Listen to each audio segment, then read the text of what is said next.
Welcome back to another episode of The Wealthy Life. I am here with one of my amazing friends. I admire her and respect her so much, and I'm so excited to have this conversation with her.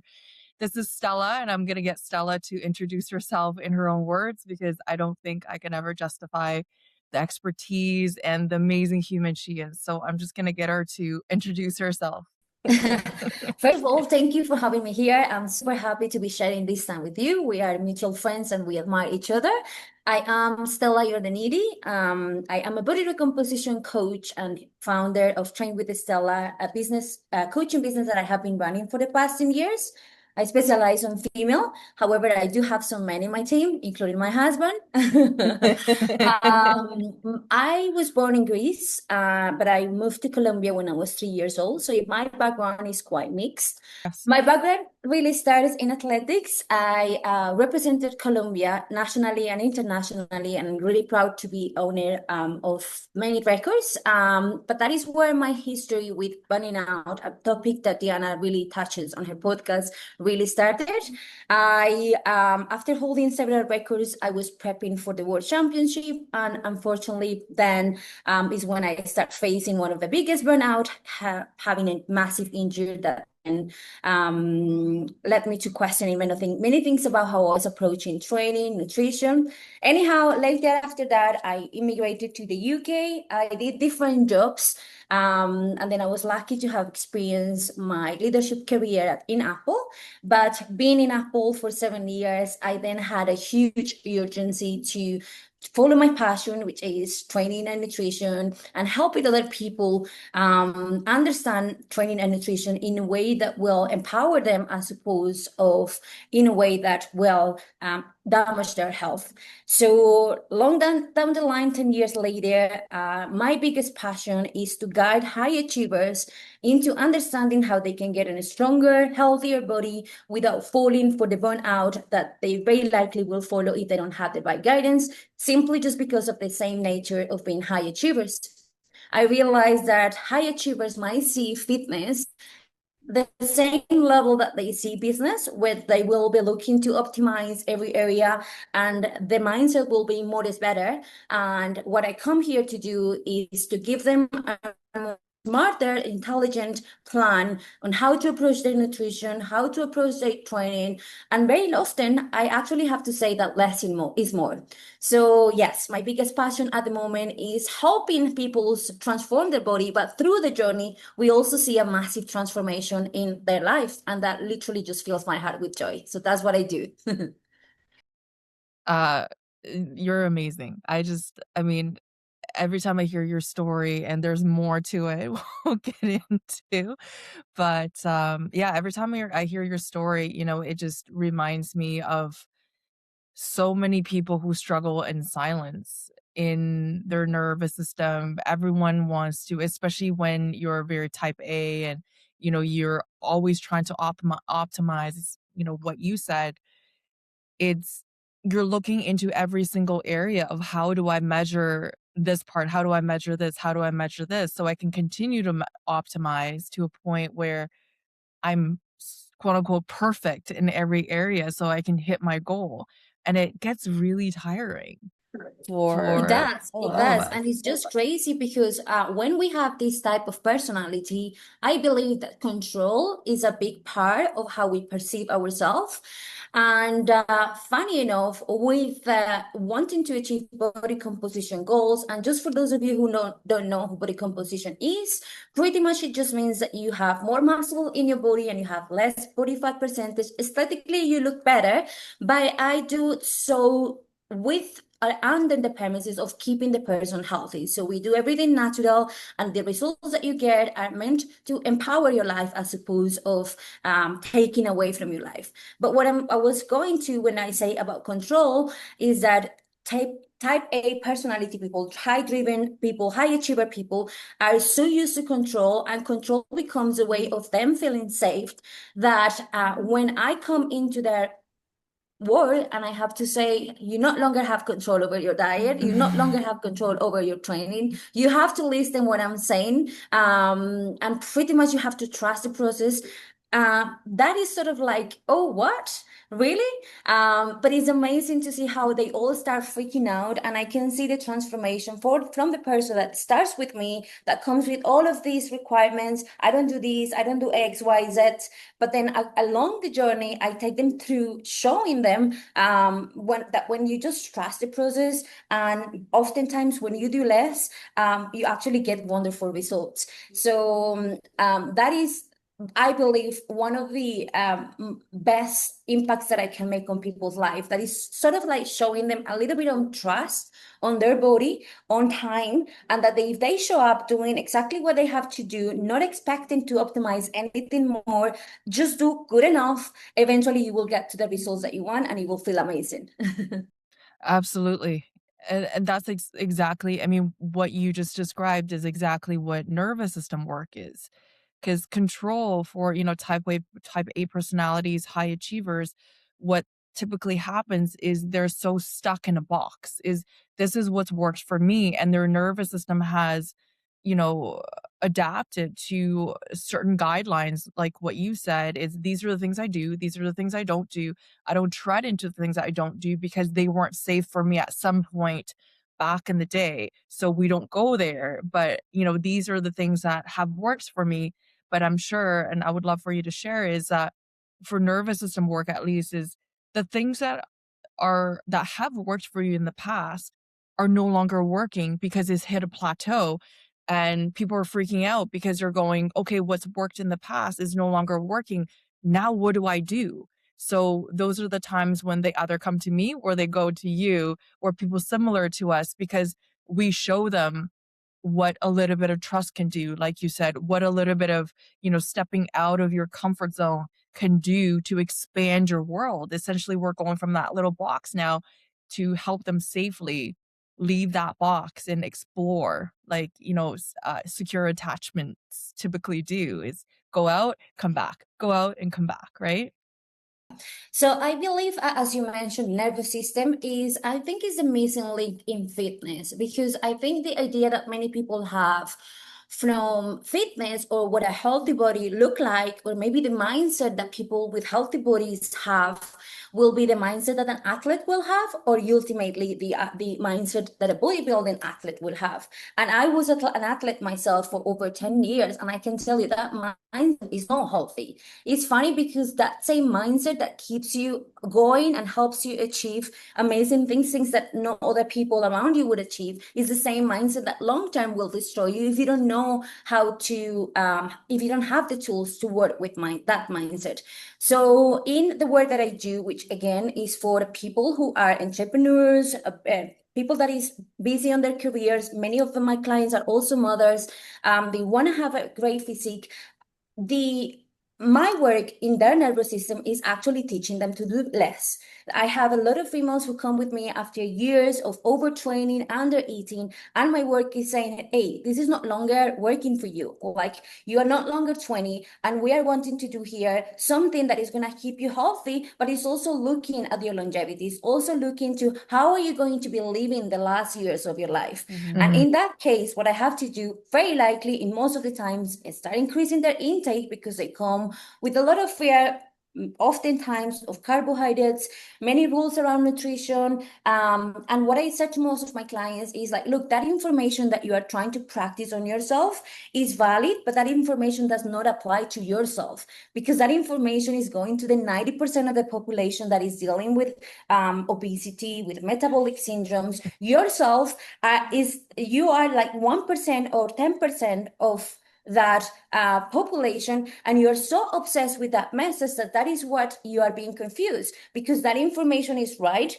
Yes, ketogenic diets are right. Yes, fasting is perfect for people who needs them, but in your Mhm. case, you are already overdoing. So in your case, we need to be gentle, like kinder with your nervous system, and what your nervous system is begging for is food.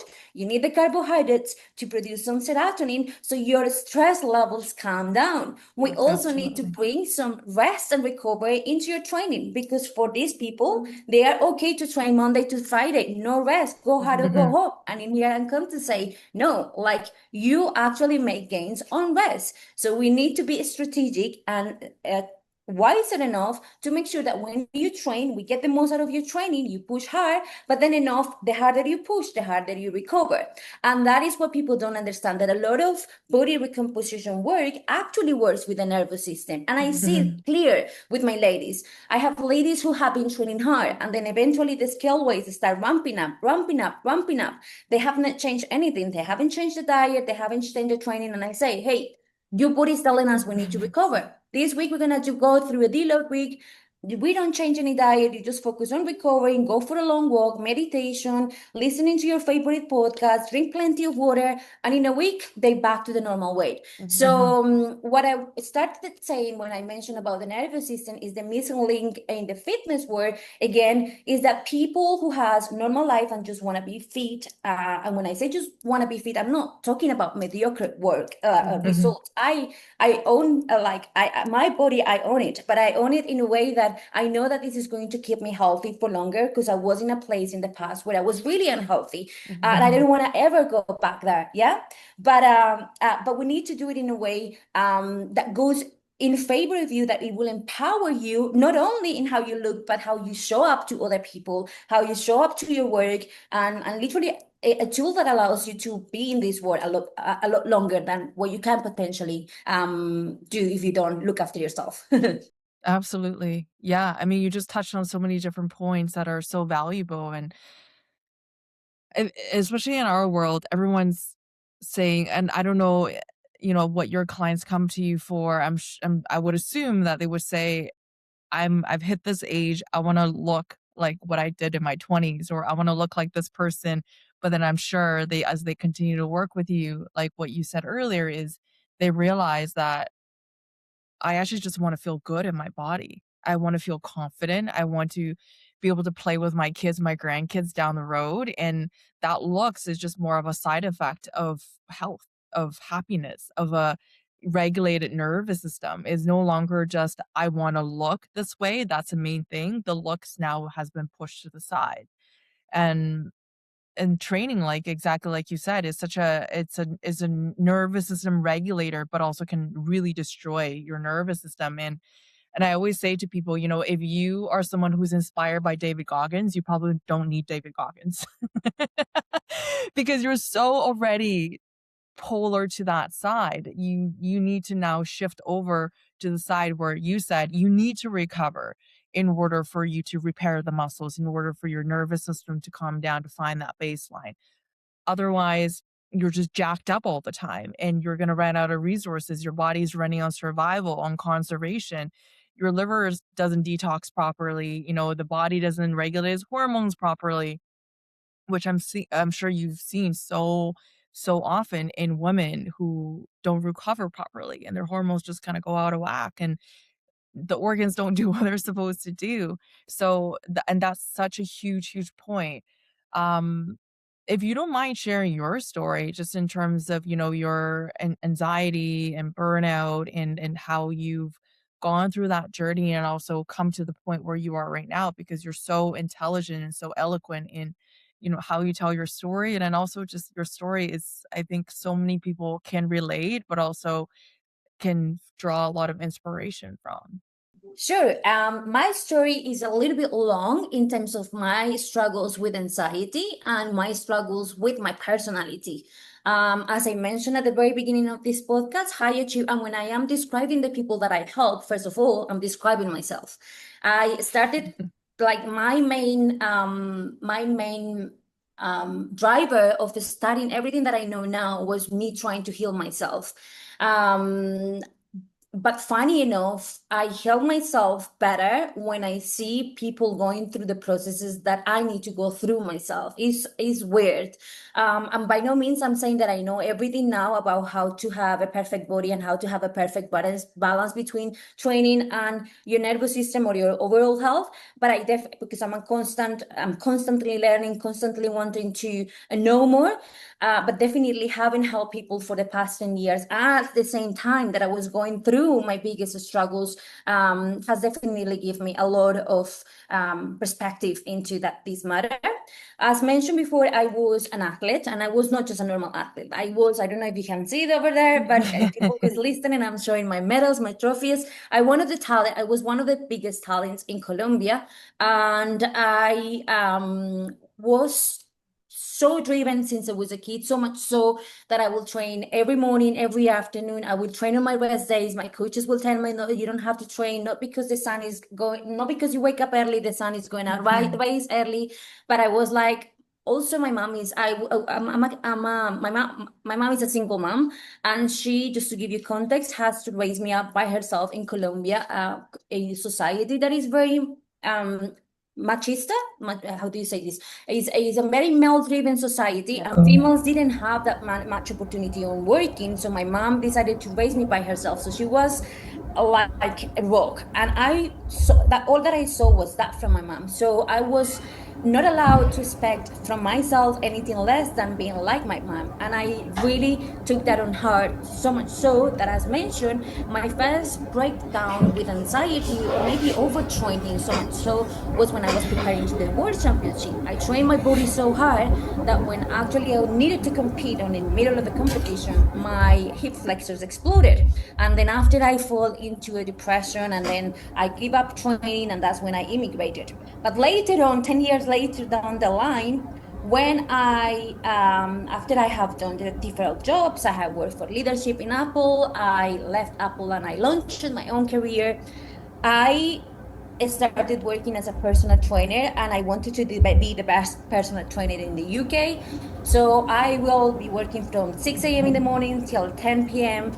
And I wasn't looking after my nutrition. I wasn't looking after my life balance. I wasn't looking after my recovery from training. I was victim of many, in fact, I did ketogenic diet, and I did intermittent fasting that around that time, where I was working crazy hours, but also very mentally demanding. You are with a person 1 hour, one-on-one. Somehow I started experiencing insomnia. And that insomnia, I did why suddenly I had an insomnia.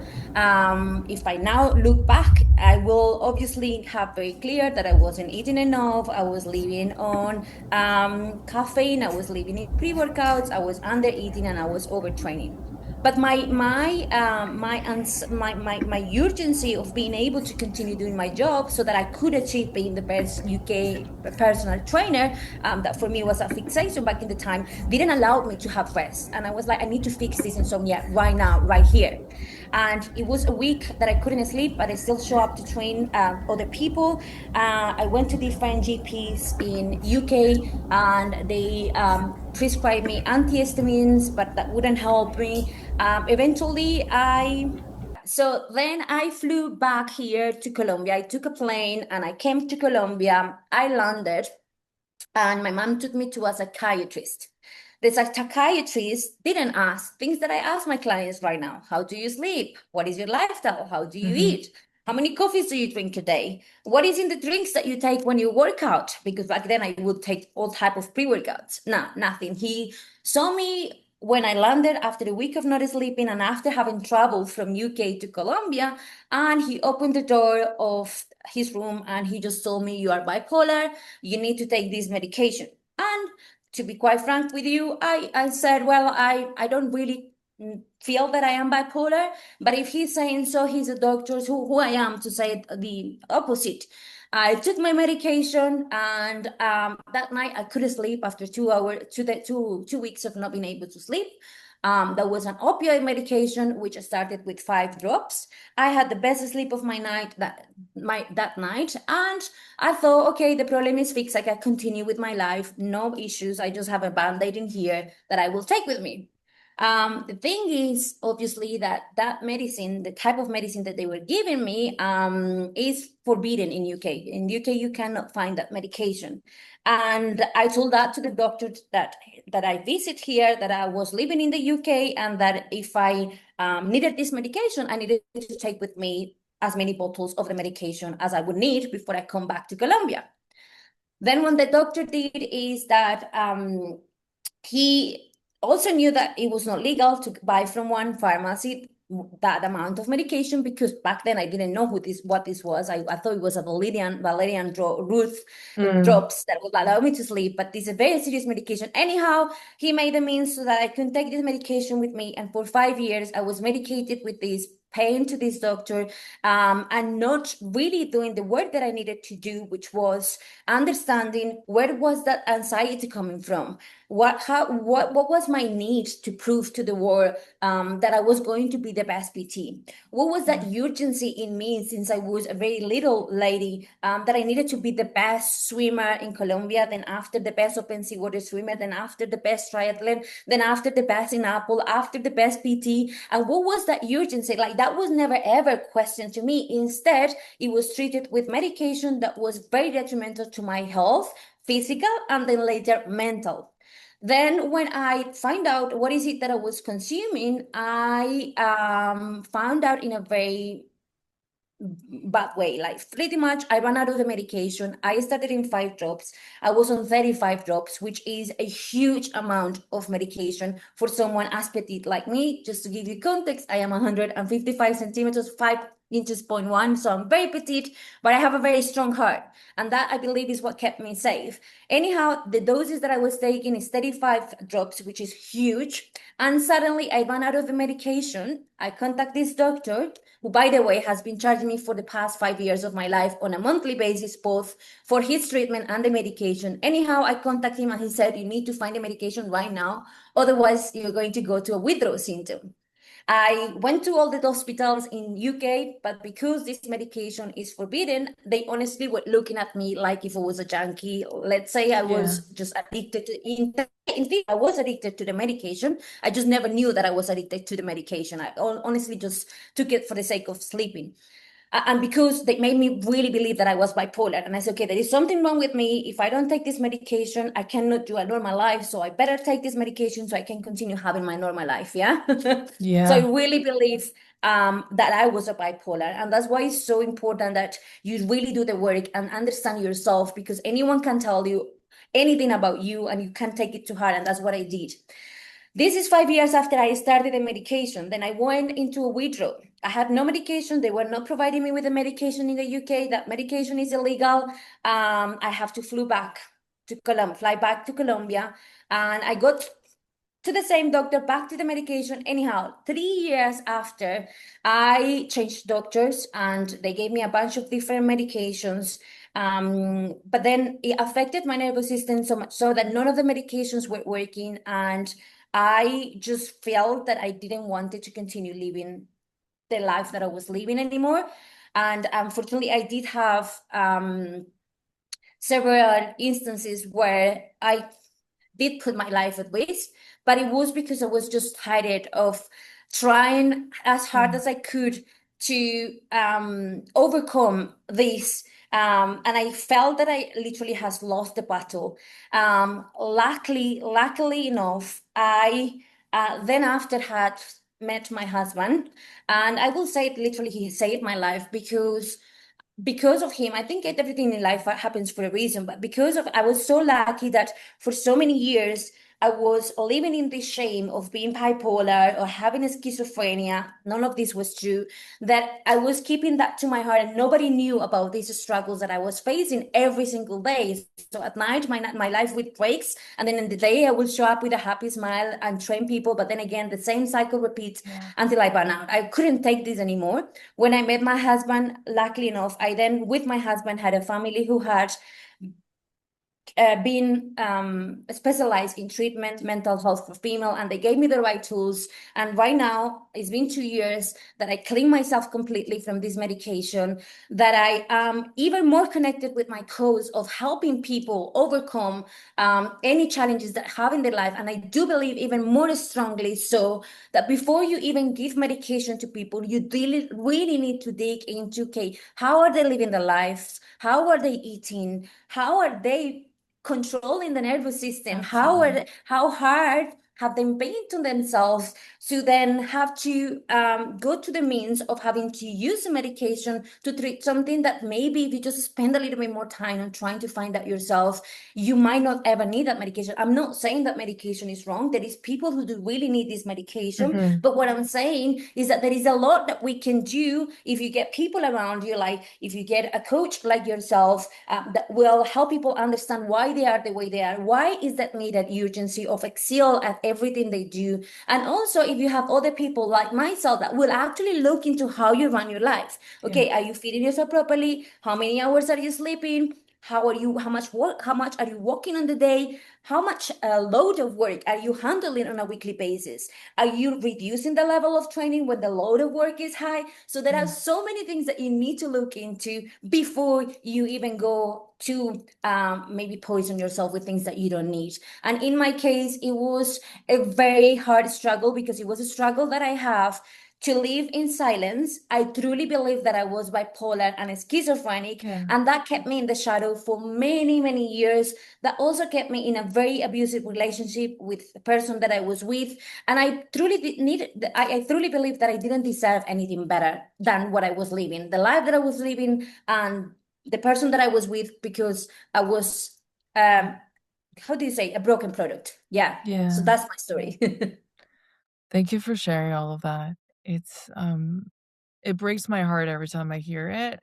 Um, yeah, it's just it breaks my heart because the people that we should be trusting for our health with our health are failing us. Um, you hear those stories with doctors and a huge part of what you said is shame, and a lot of people hide a lot of part of themselves, and many high achievers do, high achievers like yourself who's competed especially and you're wired so differently because you're like, there's always a solution. Okay, so if you diagnose me with bipolar or schizophrenia or whatever it may be, there must be a solution to fix me so I can keep going and continue to achieve what I was able to get to in the past. And I mean, it's yeah, there's so much that you shared in there that people are, going through, and this is why I really want you to share your story because 'cause I'm sure so many people can relate, and when they hear about it, it's almost like they can see there's a light at the end of the tunnel because you've gone through, you've lived through it, and you're on the other side. Yes, 100%. And when you said that the health system that we are running on is failing us, I do have very strong feelings and beliefs about it.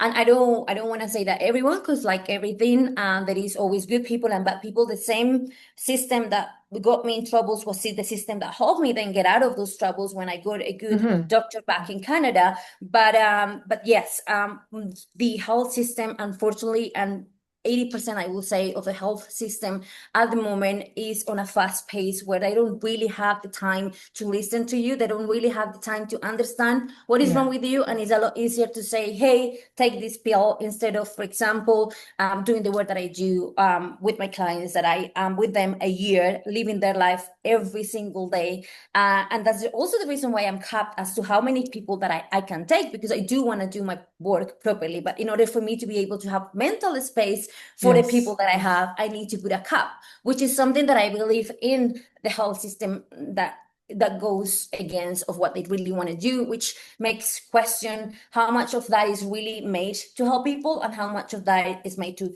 profit.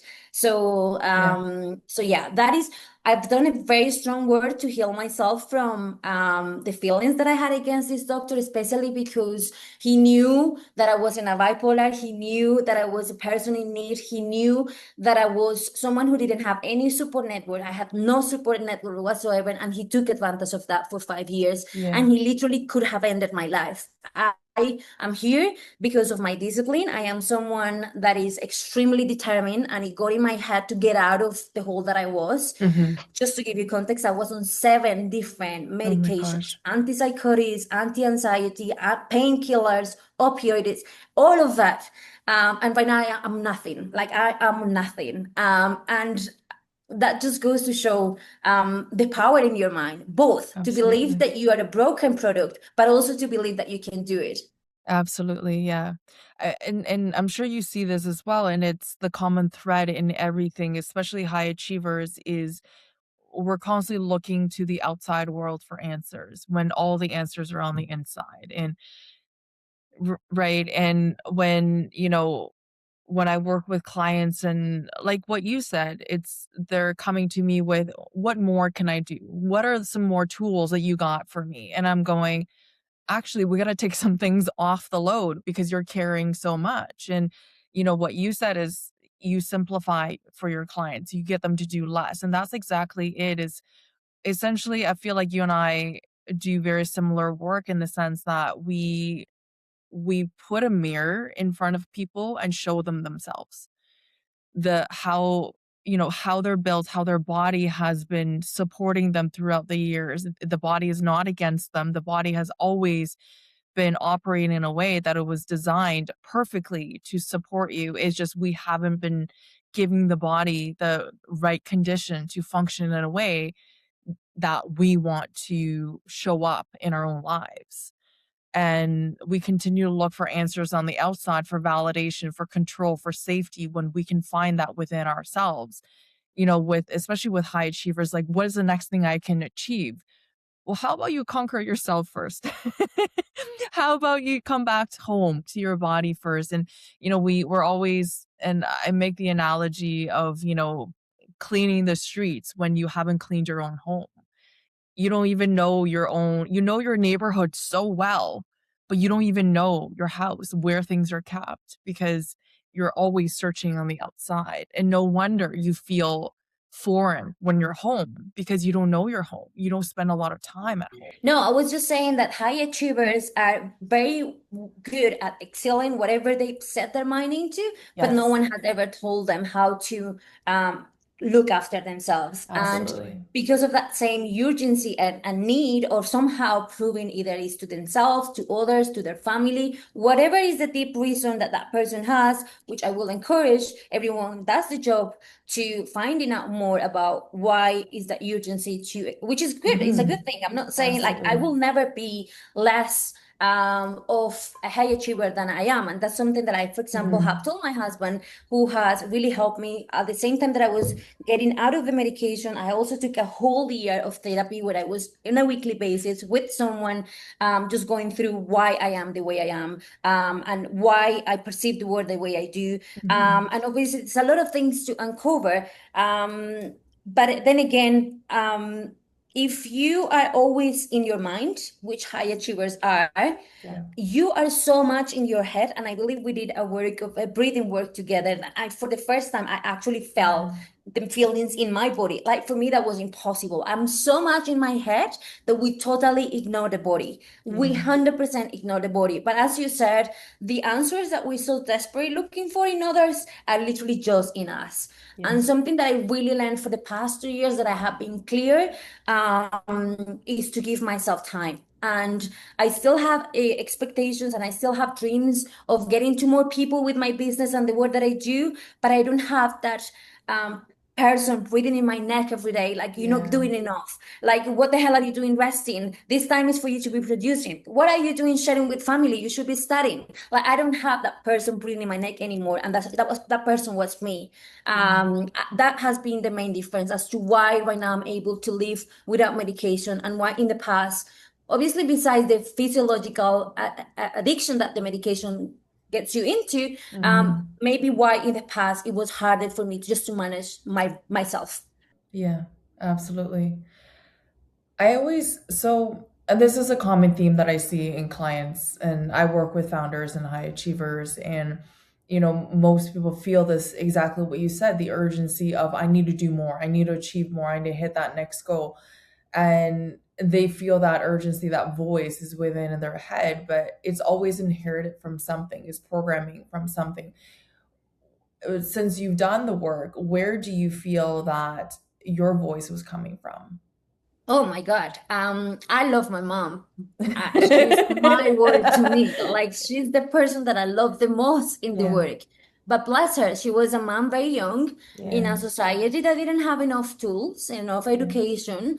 And she learned from the world and her own life experience that you don't show feelings, you don't show kindness to yourself. She has never ever told me in her life, I love you. She doesn't kiss me, she doesn't hug me. She is she's solid like a rock.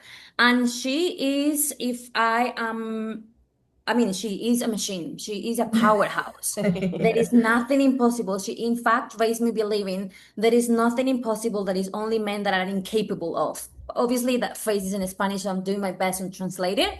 In Mm, Spanish, it says, no hay nada imposible, solo hay hombres incapaces, which mm, means that literally there is virtually nothing impossible in the world. So she was someone who had her own story, and after doing the work, at first it's funny how you go through the different stages of healing, because at mm, first I got so much angry, yeah. I got so much anger against my mom, like how dare she, I was just a little kid. But then I understood that she had her own story. And again, my dad was not there for me. He was not in my life. He didn't care about me. I was the one who then made the best efforts to connect with my dad later in life. So I only had my mom, and she was my life example, my admiration, my Yes. obsession. But she was the one who definitely made me believe that in order to gain her love, since she will never express love to me, she will never kiss me. The only way that I will get her love will by like getting Achieving. good results. Like I was the Yeah. best student in school, so every time we had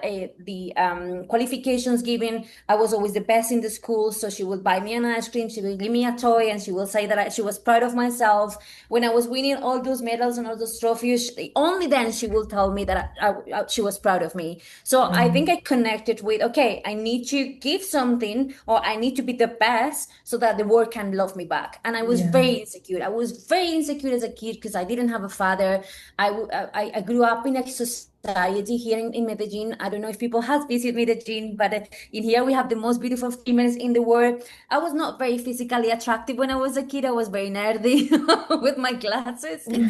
So I was very insecure and needed of love. And the only person who would give me the love was my mom, only under the premises that I will deliver. So Right. that has a big impact in who I am now, and how hard it is for me to connect with the world. And that's why connect with people. I do believe, like, it's sad, as sad as it might sound, I actually don't have many close friends, because for me, I consider my friends my clients, because I know that they really know who I am, and I'm doing the Yeah. best I can to keep them healthy. So there is a very genuine connection there that keeps me safe. And that's something that I'm trying to work. I'm trying, in fact, being friends with you. This is one of my life projects, in just opening up to the world and just continue spreading who I am. People will take it. If they don't Yeah. take it, that is their loss. But I'm gonna just continue improving myself every day. So yeah, I do believe that is big rooted into the relationship with my mom when I was a kid. Yeah. Thank you for sharing that. And I'm glad that you've, realized that it's your mom's voice is not yours. And many people, at least when they first start, working with me, and I don't know if you've had clients who never really realized that it was never their own voice that was pushing them to do these things. And I'm not saying voice is in a schizophrenic thing, but more so, you know what I mean, is you think is your thought, but we all have different voices talking to us in different situations, coming from different perspectives, in different parts of life, in different phases. And I'm sure now you have a different voice coming in with, sometimes I have different voice, 5 different voices talking to me. And then one time I took, the time and the effort to count. I'm like, wow, there are five of them inside. Like, where do they all come from? It's really interesting because we, unless you realize that, you take all of that as your own. And that is something that you don't even question as you continue to live your life. But once you start questioning, it's really hard in the beginning. Like you said, you experience anger, but then you realize I am so free because I no longer, that voice is not me, and I'm not that voice, and I don't have to listen to that voice because I, Mhm. go Sorry ahead. to No. interrupt you, but I have to say, like, the bigger voice that I have in my head, and in fact, that's something that we discovered through therapy, and that's why I encourage people to find. And when I say therapy, you don't need to get the biggest qualified therapy, just the person that you connect and the person that you can Absolutely. trust, and that person that can get inside of you, yeah. But what we discover is that my biggest belief about myself is that you're not good enough. And so I Mhm. actually tattoo myself with good enough. Like Yeah. I start writing everywhere, good enough, good enough, good enough. Like, how can I just believe that I am good enough? And Absolutely. those voices are so into your nervous system. It's in an imprint, it's a blueprint that you have on your nervous system and in your conscious mind that Mhm. is really hard to totally ignore. Like up until today, I am aware that those voices are there, but those voices keep haunting me every time that I want to get out of my comfort zone, or every time Yeah. that I do something. Is this good enough? But now I'm a lot more educated to name calling and say, no, that's not my voice. That's my Yeah. mom's voice who's telling me that I'm not enough. But I know that I'm doing my best and that this Yeah. is good enough. Yeah, absolutely. And one thing I do want to remind people of is that I used to, and because I actually did this exercise a long time ago, and what I came down to was that I was living in the belief of I'm not good enough, but I also needed to prove that I'm actually worthy of being alive. And that was something that I carried for decades. And I just want to remind people is that the voice is not bad. It's something that kept us alive, that kept us safe, that kept us feeling like we have a sense of control. You know, you were able to have your mom around because you were achieving. Who knows what would have happened if, you know, you just didn't achieve as much as you did, and then maybe she would have abandoned you. We don't know that, right? So, and that's kind of how your nervous system as well as your ego continue to keep that person, that guardian around, is to make sure that you're able to survive, first of all, be safe, have some sort of shelter and food around, so you're able to move forward. So it is a protective mechanism. and and I think what people forget is to always have compassion towards that voice, because that voice is scared. And I always say it is the inner child within us that is there to almost, you know, remind us like, once upon a time this wasn't safe. Like, is this safe? And it is now up to us as adults to say, honey, it's okay, we're not there anymore, and I got you. And I always say this to my inner child, is like, I got you. Like, and I'm getting emotional talking about this because I'm always, you know, thinking about this. It's like, we don't have to worry about that stuff anymore. Um, yeah, and I think people forget, it's like they push it away. It's like, you know, it's a bad thing, but it was something that once upon a time kept us safe. And if we can be a little bit more compassionate, it will actually slowly resolve rather than continue to haunt us every single day. 100%. And that goes literally, that you can apply that same principle into everything. And for example, Absolutely. in regards into what I do, the same diet that got you straight to the bone is not going to be the same diet that is going to continue keeping you healthy and fit. So in theory, at the end of the day, it's like being able to say, okay, this worked so far, but I am able to do something big enough for me now. I'm now ready to do something that is going to be different than that, even though it's scary, even Yeah. though I am afraid, even though in my head I have shown myself that this worked in the past. Yeah. I know that there is another world out there that I am willing to explore. So that's the mindset that I have been having myself in almost every area of my life since I changed that so rigid. I was extremely rigid myself. Literally, Yeah. if I written on my notebook, because I told you that I'm very old fashioned Yeah. and I don't go digital. It's all in my notebooks. I have 3 different notebooks, and if the day didn't run by 1 minute as to how I plan it on my notebook, I will lose my shit. So all of that I had to let go, and I am very proud that I did so. And that is exactly what I teach to the ladies that I have, because they are so attached to the diet, they are so attached to the training, they are so attached to the weight in the scale, that then after, when we see a totally different person who came to me wanting to lose weight, because they always come with the same goal, especially if they're female, a year later when we review those goals and we see how much stronger they are, how better relationship with food they Yeah. have, how much active they are in their life, how much better their sleep has gotten, their relationship have improved, then we say, okay, all of this was worth it. Yeah, absolutely. The nervous system just needs evidence, continuous, consistent evidence that, okay, it's safe for us to go into so called unknown territories, right? something that they're not used to. And if you're able to, and that's why, I'm not saying this because I coach people through things where you coach through people through things, but more is that I continue to have these conversations with people, and all the people who are so high level, who've achieved a lot in life, not in a type A way, but just in general, they've achieved a lot overall, is that they've always had help along the way. And as humans, we're such social animals. And even for us to tread into, slightly unknown territories is really scary for us. But if there's someone holding our hand and say, you know what, it's going to be okay. Like what you do with your clients is like, just trust me, everything's going to be okay. You're going to do something a little bit different than what you're comfortable with, but we'll check in next week, the week after. And if this doesn't work, we go do something else. If this works, great. Now you've shown your nervous system evidence that this is going to be okay. Everything's going to be fine.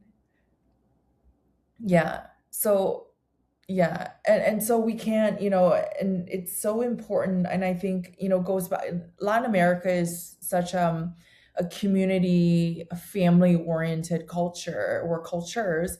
Whereas, I'm Chinese, so we're very family oriented as well, but unfortunately is less and less as the westernized influences come in. In Canada and the US, very, very individualistic. And people think that, they can build empires by themselves. They can't.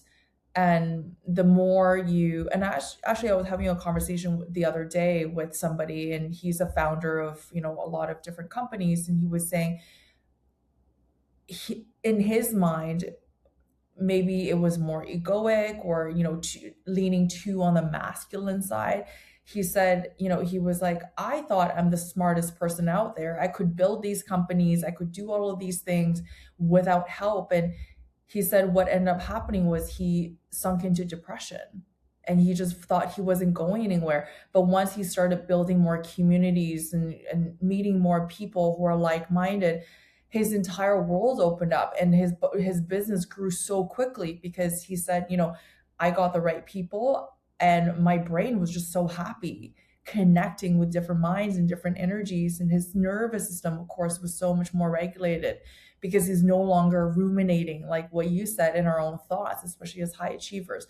We're constantly strategizing, analyzing. Is that left brain that's constantly kicking in and doesn't give the right brain a chance to say, just chill the fuck out. Everything's going to work out, and let's just get a little bit more creative and just play. And we lose that part of ourselves of, and I always say to my clients, just play. Curiosity and play are the two of the most important things in my mind or in my coaching, is that if you lose that part, you become so rigid. Like you said, you can't miss it by a minute. If you miss a minute, the whole world's going to fall apart. But then kids are like, I just want to play a little bit more. Can I just play?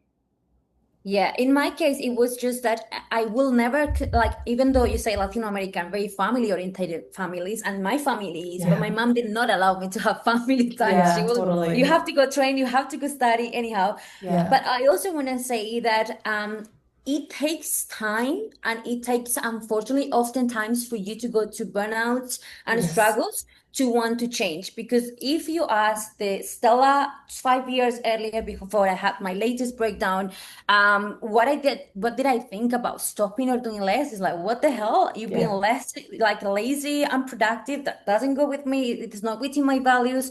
I will never spend a weekend socializing with family. That's new to me. And at first he would demand time from me, but for me that was a waste of time. In my head, spending time with my husband and my husband's family, who has been so nice to me, so welcoming, so supportive, it was a waste of time. I was like, what the hell am I doing here sitting down when I should be reading this book? I should be studying this. I should be getting this client. That was my head all the time. It was almost virtually impossible for me to disconnect what I should be doing as opposed to what I was doing on the moment. And right now that just became a rule. I said weekends are for my husband, my family. On my day, I got a cat 2 years ago, precisely with intentions of being more mindful in my day. I love petting my cat. I love looking after my cat. Literally, that the kitten has changed my life. And I see a lot of value on those moments, which in the past, the Stella before the breakdown would be, what is this? Like, I'm wasting time. I should be making money. I should be helping more people. I should be starting the next new diet. I don't know. Absolutely. Because that's what keeps you safe.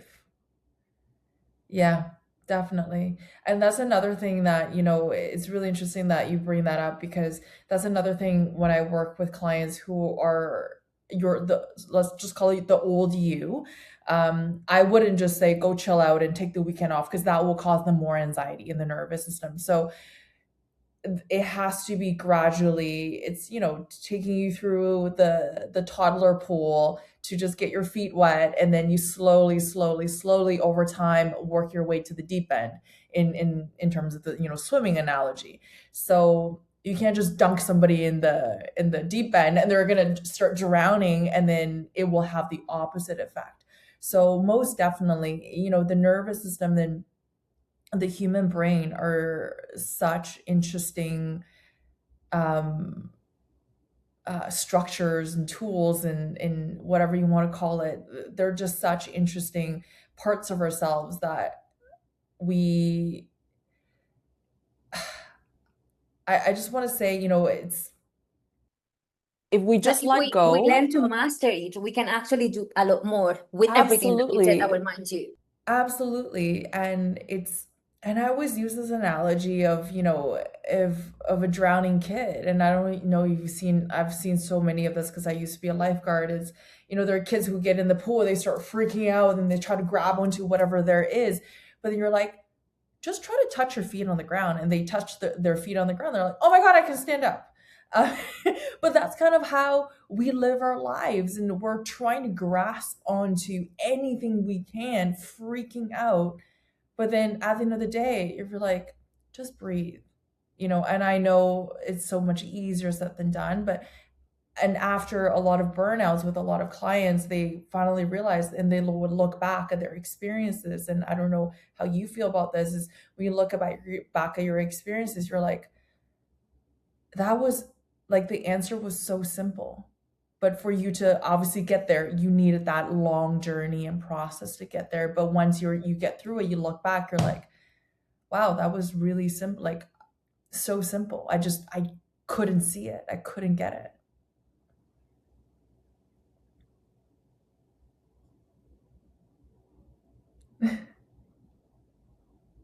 Yeah, totally. Absolutely.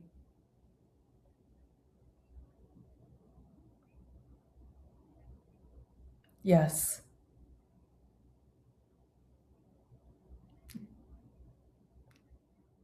Yeah. Yeah.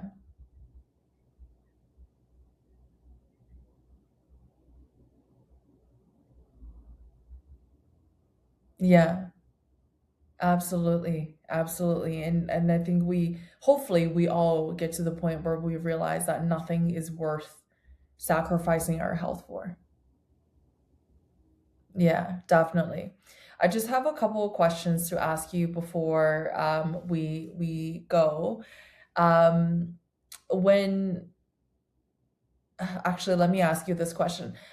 How would you train for somebody who's like you, super type A, nervous system jacked up? How would you train somebody for maximum effectiveness with minimum nervous system tax? That is a good question. And like that is the science of what I do in terms of when I build someone's program. Let's talk about your boyfriend. So Diana's boyfriend trains with me, but also to talk about myself and many other of my clients who are high achievers. When I create someone's program, I take in consideration their lifestyle, how much stress they dealing with, how much they sleeping, how much they work, and I will build that program in phases where there is always consider recovery time between the different muscle groups that we have, and between the cycles, so mesocycles and cycles of the whole year round. Not only that, but I will also follow very closely the person on a daily basis, where that person reports to me exactly how they sleeping, how is their energy, how is their mood, how is the stress at work.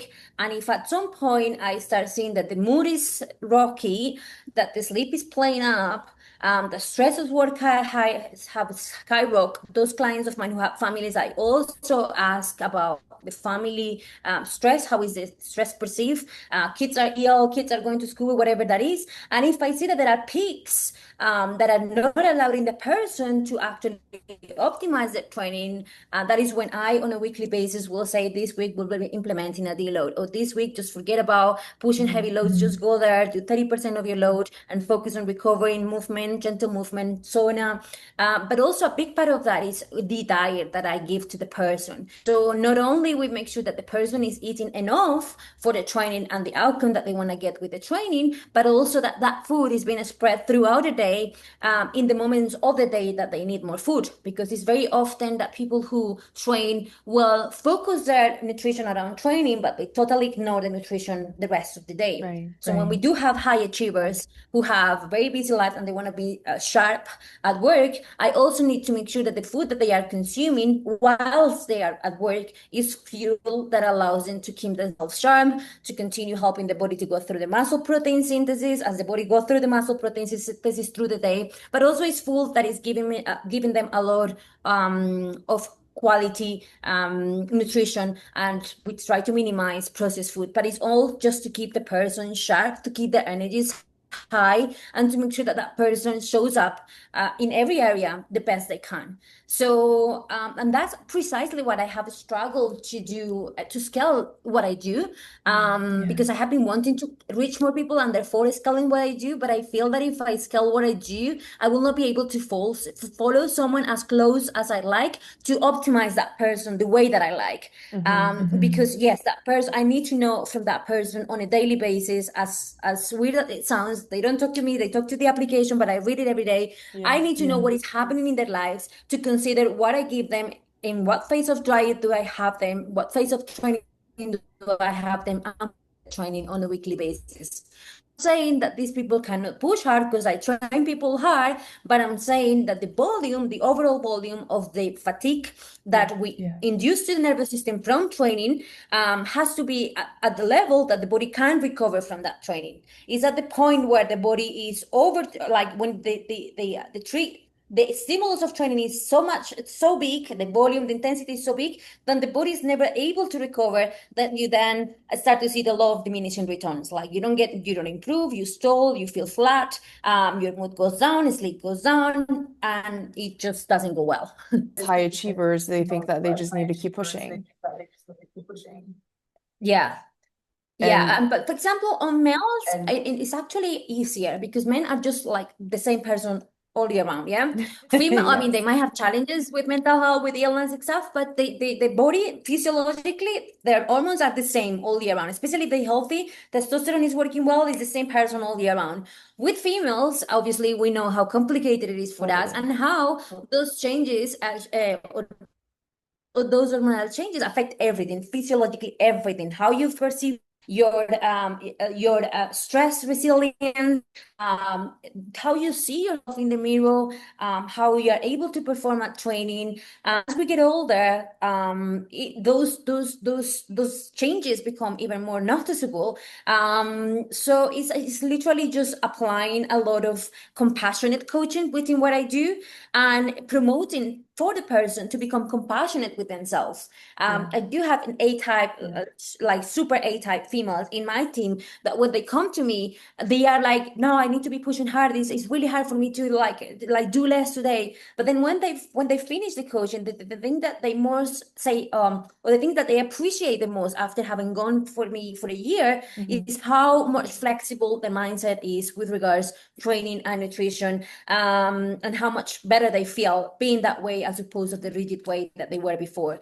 So I think it's just constant reassurance of what what they doing is working, that they understand where they're coming from, and ultimately, like, I'm showing in their own body that they do look better. So it's not Absolutely. only that I'm just like saying beautiful words, I'm actually showing them, look, you look better now that you rested. You look better now that you're eating better than when you started. So Totally. that also helps. Yeah, absolutely. And you're also reprogramming their mind and their mindset, their neural pathways, and just the way they perceive the world as well. 100%, 100%. Yeah, and I think that's the most beautiful thing about you. And obviously, you're so brilliant at what you do, and in terms of, the results you give people. And I can say that because I mean, and for anybody to check out your Instagram, it's just transformations you do for people is absolutely amazing. But as we said earlier, the body is just the side effect and the impact you have on people. And I can say that because, with Matt, my boyfriend, the impact you've had on him is just phenomenal, and he raves about you, and he's just so happy with everything he's gained since he started working with you, and you changed his life and you continue to change his life and my life too. So we love you so much, and we admire you just for the type of person you are, and how compassionate you are in terms of the analytical, the type A left brain knowledge, but also just how beautiful of a human you are. And I know that because I'm your friend, but also my boyfriend is your client, also your friend. So I see both sides. So I have absolutely no doubt that, Yeah.